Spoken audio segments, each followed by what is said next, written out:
पपीता ले जो पपीता है पपीता ले जो मांग के जो दे जो पपीता ले जो SK music recording studio Saharsa. छोड़ कहूँ दे जो पपीता ले जो पपीता ले जो पपीता हाय पपीता ले जो हाँ तोरा गाँव में अलियो के छोरिया लेबे नहीं खबरिया गे देखी नहीं लभरवा के कैसन भ गेलो हलिया सगरे खोजल योगे सोना हेगे मिललो ने तोहरी पाता पपीता पपीता ले लो पपीता हाय पपीता लाल पपीता लाल पपीता लाल पपीता बुची लाल पपीता बुची लाल पपीता ले रामचंद्रा कते फसा देलही रुक न भैया जोगार लगबै छ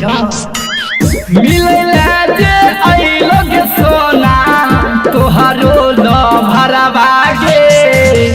मिलै ले जे आइलो गे सोना तोहारो ल भरवा गे जल्दी से बाहर आबि जो खजे छौला भरवा गे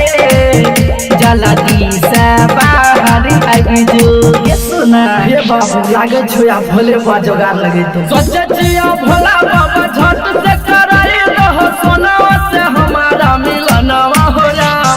न तो हम दे देबे यही ठपरानवा बेची बेची गाबै छिया गानवा होला हौ भैया लागे छ मलबा आइ नहीं तो फटसा केहन बात बोले छ रुक फोन लगबै छियै चल तू घरे नहीं आईता हो फेरा में अपना फसैता हो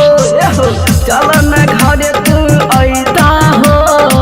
फेरा में अपना फसैता हो बीच सड़क पपीता छिए माथा चुप साल अबे न कर लो लाल पपीता जो लेके नता तनी लाल पपीता